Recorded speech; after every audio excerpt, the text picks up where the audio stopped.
Welcome, Eric Spicely, to Oktagon. How excited are you to be part of this now? I'm actually very excited to be part of Oktagon. I've had a couple of friends fight for you guys, and they've said nothing but amazing things. So I'm very excited. Hey, we're excited to have you as well. It's a great fight. We're looking forward to it as well. Just 9 days away. But let's talk about where you are. You're making me jealous because look, you're in Montreal. You're on a balcony. The sun is coming down. I'm in the UK. It's raining. I've got my vegetables here. Where in the UK are you? Where in the UK are you? Just near London, my friends. Just near London. Okay, nice. I've spent a lot of time over there. It's that weather is rough, man. I don't know how you live like that. Yeah, well, I appreciate you rubbing it in with the sun beating down on your face now over there in Montreal. It's really warm today. Very warm. So look, we've talked about England. What about the Czech Republic, or have you been over there before? I know you're a very well-traveled man. Have you ever ventured towards that part of the world? I've actually never been to that area. That's why I love traveling. I had never left the country until I was signed with the UFC, and it's been my goal to try to travel as much as possible since then. So if there's ever an international fight, I'm the first person to sign up for it. I just want to see the world and also get to do what I love. So it's such a big opportunity, and I'm very excited. I've heard Czechoslovakia is beautiful. The Czech Republic. Sorry if I just said that wrong. I don't know. All right. So let's talk about Montreal, my friend, because that has become home for you. You are training at one of the best gyms in the world with some of the greatest training partners and coaches that you could imagine. How's this come to? How come you're in Montreal? Why is this now home? Well, I did the Ultimate Fighter TV show, and the guy that was in my room, we were roommates. He's from Montreal, and he invited me to come up to train after the show. So when I was in the UFC after the Ultimate Fighter, and they called me to fight Thiago Santos, and my coach kind of refused to train me because he thought I was going to get very badly hurt, and he didn't want to be a part of that. So when I told him, hey, look, there's some good news, some bad news. They're going to cut me, but they forgot to terminate my contract, so I can take the short notice fight with Thiago Santos, who was ranked 15 at the time, in Brazil, or I could get cut. So I tell him this, and he's like, I think you should just get cut. Like, you're going to go to Brazil, you're going to fly 16 hours, and you're going to get hurt. So then the very next day, I dropped everything. I called my friend from Montreal, and I said, hey, can I still come train? And he was like, 100%. Faraz said he would train me for the fight. And ever since then, it's been home, and that was about 5 years ago. That's amazing. 5 or 4 years ago. And is this friend Andrew Sanchez? And No, Andrew's actually the reason.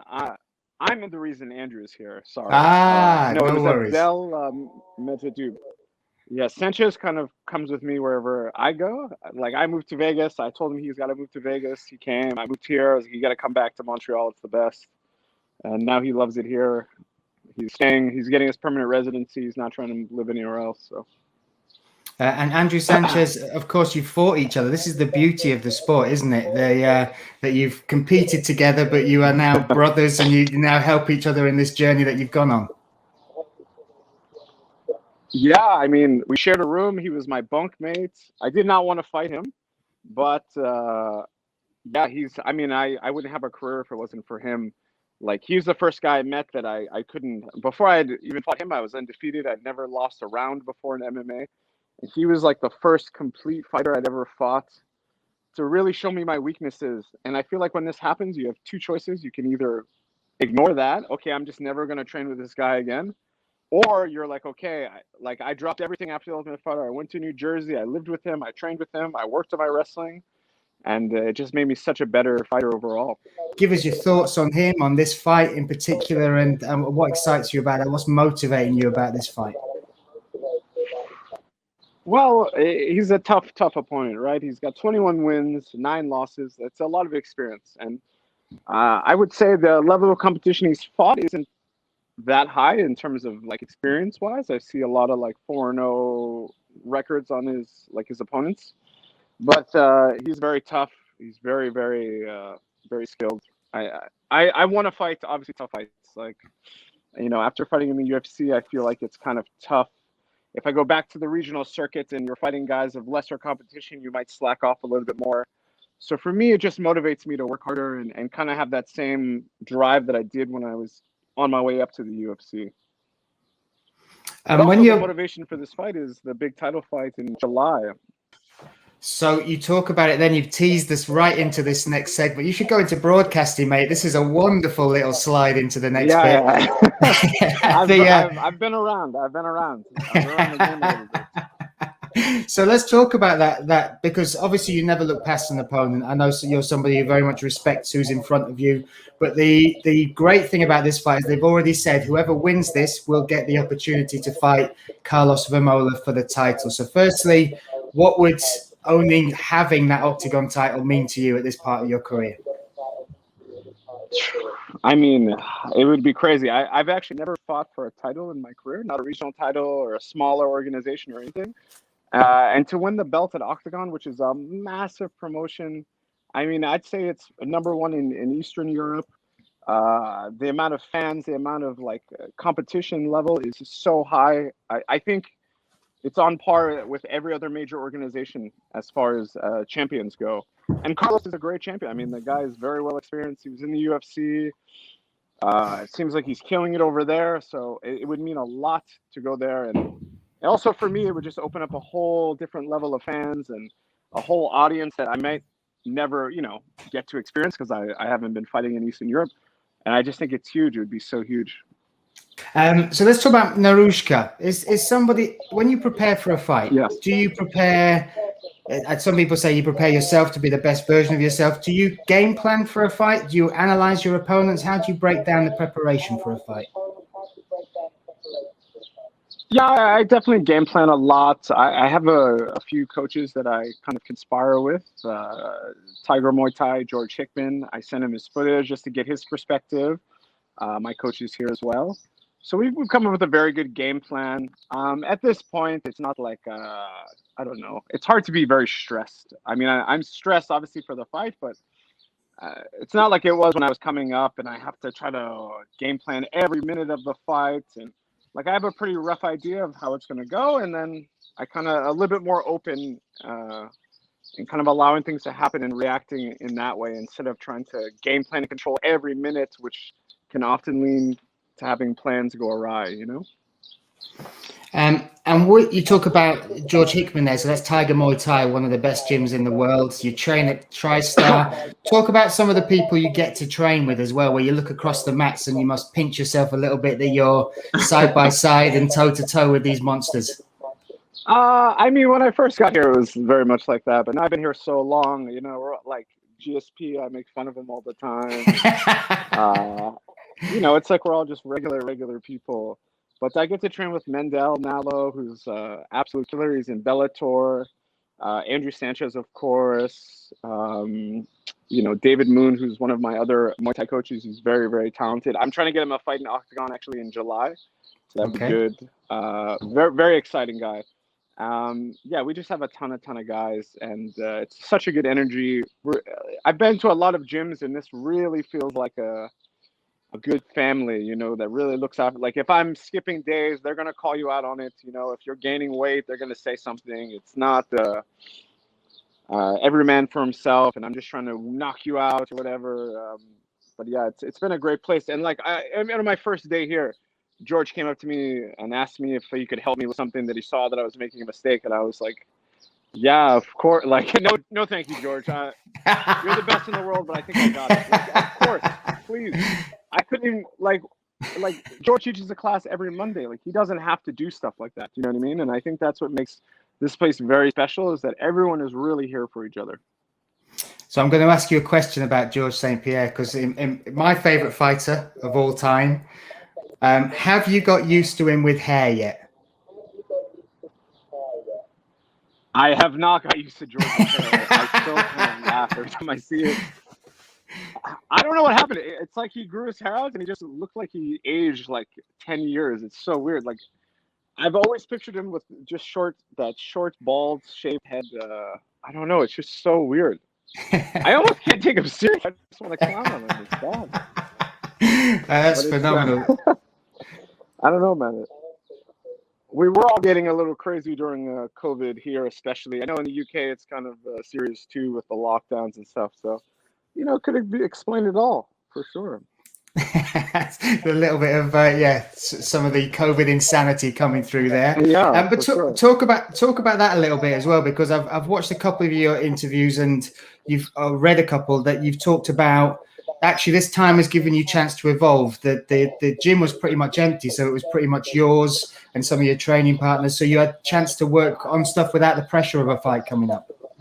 Yeah. Me and Sanchez, we have Joe Duffy's here as well, and we kind of just got together and we're just running our own trainings and kind of picking stuff off each other more so than doing a class and kind of trying to do stuff that way. And obviously we all have different strengths. I'm more jiu-jitsu oriented. Sanchez is a very good wrestler, 4-time All-American. Joe Duffy is an amazing striker and boxer. So it's like we can all, and then we have David Moon, who's very, very skilled at Muay Thai. So we would all get together and kind of just learn that way, hold pads for each other, drill. You know what I mean? It's just like it's such a nice way to work, especially after all this time. We've been all training for years. So it's not like we need help with being motivated or anything like that. Like we're all pretty good self-starters. We're getting up, we're getting in there. We do it in 2 hours and we're out of there. It's great. And let's have a little chat about life outside of the gym, because you talk about your photography.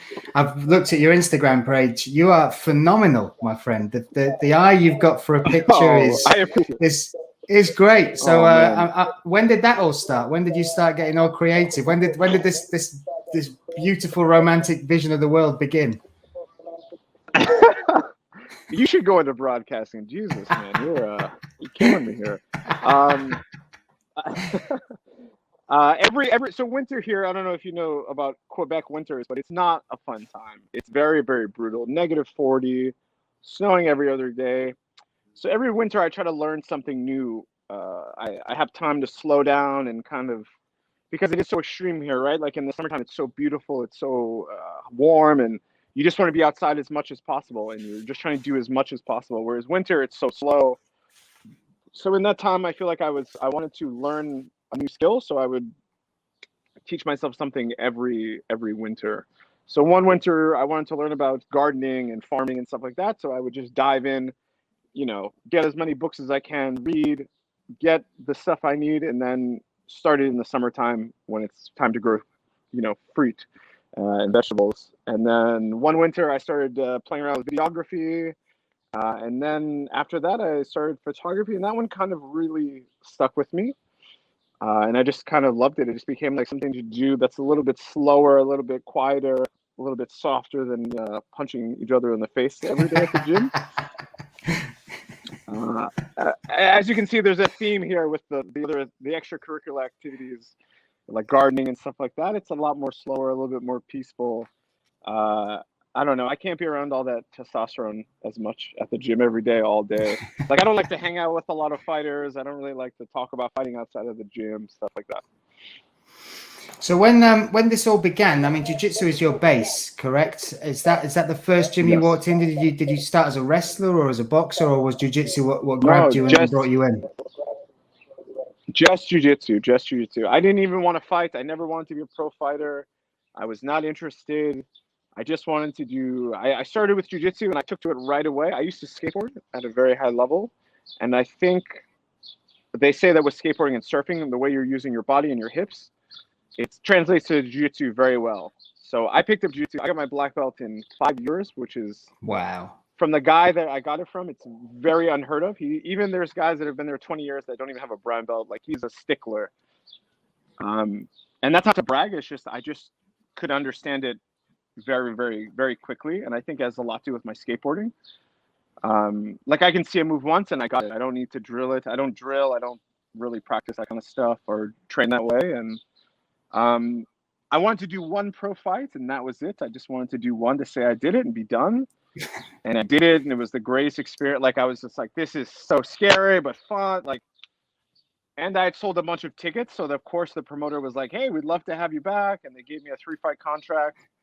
And then I just kept winning. I won another one, and I was just winning, not easily, but I was winning in the first round a lot. So my coach was like, hey, if you really push for this, like you go work really hard for 5 years, the next 10 years of your life are going to be easy. And I was like, okay, I guess I'll give it a shot. And I think that's what really helped me, so I didn't have that pressure on myself. Like, I know guys are like, I've been doing this my whole life. This is all I ever dreamed about. I want to be champion, or my life means nothing. And like, I never had that pressure on myself. I was just like, oh, I'm just having fun.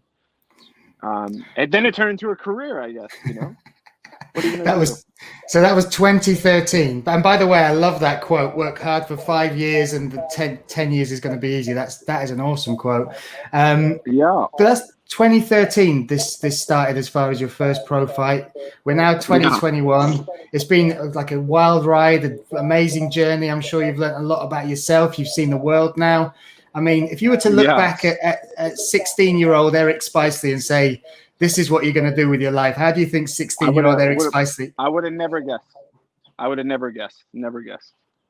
100%. Would never have imagined any of this. I've never done anything athletic other than skateboarding. I never left the country. I grew up very poor. You know what I mean? Like, I just would have never. I'm very lucky, very happy for MMA.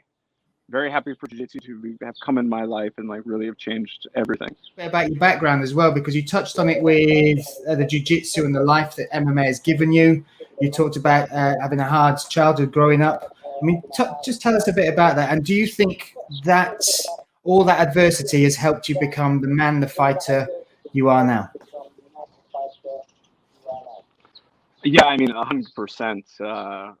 I think it's really helped me, especially just appreciate everything I've achieved. But it's just helped me work harder, you know, when those times where I'm like, I don't want to do this anymore. It seems kind of impossible. Like at one point I was 8-0, you know, the UFC hadn't called. My manager was telling me they're going to call. They're not calling. I'm working at a shitty job. Sorry for swearing. I don't know if that's okay. But, you know, I'm taking the bus. I'm riding my bike to the gym. I'm riding my bike maybe 15 to 20 miles a day. I don't know how much that is in kilometers, but, you know, I was just kind of getting fed up. And then those moments where you want to quit, you're just like, okay, no, just keep going, you know, like, I feel like if you have a lot more backup plans or a lot more safety nets, it's very hard to want to push through these hard times. MMA is especially back then, it was, you know, now I feel like it's pretty easy to get into the sport, get signed after a few fights. Back then it was like, you know, you needed to know somebody. They weren't doing as many fights as they're doing now, so the opportunities are less. That's why I did the Ultimate Fighter at 205, because I just kind of got sick of waiting for them to call me. And I just went to try to get my opportunity versus like trying to wait around for it to happen. I really feel like it helped. Like, I remember there was days I was on the bus. I would ride my bike to the gym, take the bus home, and it was so cold. It was hot, like dark. It was winter time. I'm just like, oh, like, should I be doing this? Like, can I just get a job or go back to school or something? And I'm glad I stuck it out. And like I said, I've got to experience the world. I've got to meet so many people. I've got to go train at so many different places and like train with my idols, and I don't know, really build a good network. And I wouldn't change it for the world, even though, you know, my nose has been broken a bunch. I've been hit in the head a lot. I feel like an old man at 34, but yeah, I wouldn't change it for the world.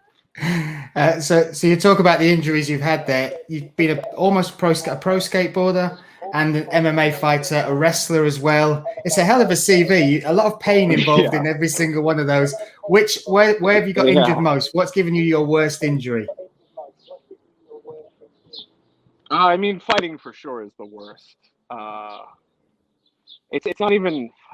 Fighting is just such a awful thing to put yourself through. Like, not only the stress, anxiety, like every fight I get there, I'm like, what am I doing? This is insane. Why would I choose? Like, I'm sick. I can't eat. I can't sleep. I'm like, why would I choose to do this? And then after it's done, you're like, oh, that was the best thing in the entire world. Like, it's like, Jesus Christ, man. Like, but yeah, fighting. I mean, skateboard. I've been lucky to not really get injured, but it's a lot of wear and tear on my body, I guess I'd say. Like, I've never really had a traumatic injury. I've had some concussions that have been really hard to deal with, but I've never had like a torn ACL or a broken jaw. I couldn't imagine breaking my orbital and trying to come back, or having a broken jaw, breaking my hands. I've never had any of that. Never had any. I heal very quickly as well, so hope Martian, you know, doesn't go too crazy on me. You know? 2 questions. So first of all, if no one's ever seen a Spicely fight, in fact, I'm going to do 3 questions. Sorry, Spicely fight. What can they expect from one of your fights? Well, I feel like I'm never really in a boring fight, right? I either finish in the first round, or I get finished, or I have fight of the night. So I don't think it's going to be very boring. I don't think there's going to be a lot of hugging and laying and praying and stuff like that. I think, especially with my opponent, we're both going to get after it, and it's going to be very fun and exciting. And then what about your nickname, ZEBRINHA? Okay, how did that come about? It was very funny, actually. It was on the Ultimate Fighter TV show. I have these lucky pair of spandex underwear that I would fight in the zebra stripe. So every fight that I have, I would weigh in, and then I would fight in these. And for some reason, they thought it was the Brazilian coaches thought it was the craziest thing in the entire world. Like, I mean, they were chasing me around, trying to slap my butt and ride me like a horse. And one of the other coaches, he didn't speak English at all, which was very hard, but he would just make a lot of noises. So he would just make galloping noises every time he saw me. He'd go, ZEBRINHA. I was like, yeah, I got it. But yeah. So in Brazil, also, a lot of their nicknames were all around animals. Like, I don't know if you remember Patalinho, who was on the Ultimate Fighter, which means duck. Like, he looks like a duck. You know, I don't know. It's just it was a very interesting nickname that just kind of stuck. Because then they just kept calling me ZEBRINHA, and they would always say, like, whoa, ZEBRINHA, like I'm a horse that's out of control. They're trying to calm me. Yeah, it's just a silly nickname. Because they could not believe it. They were like, in Brazil, a zebra is like such a majestic creature, right? Like, they're very rare. And I guess if you don't know, like, say if there's a close fight, you'd be like, oh, it's a zebra fight. Because you don't know if it's black with white stripes or white with black stripes. And yeah, I don't know. They just kind of stuck. I love it. Do those pants still exist? Do the lucky pants, are they still alive? I actually lost them after the Ultimate Fighter, and I was very sad. I know. No. They told me that. They eventually told me. I know, because they told me I couldn't wear it, so I had to stop wearing it because I had to only wear Reebok or. And then I must have stored them away somewhere, and they're gone. So it's not good. There we go. Well, listen, I'm going to let you go in a second. Before you disappear, have you got any message? One last message for our Czech and our Slovak fans before they tune in to see you fight next week. Man, it's going to be exciting. It's going to be fun. If anyone's around, please contact me. Show me around the city. Let's hang out, you know, and then afterwards we'll get a beer and we'll have some great times. It'll be fun, man. I'm so excited to be there. Like, I'm dreaming of this. It's going to be amazing. We're so excited to have you as well. Really, really going to be honored to call your fight.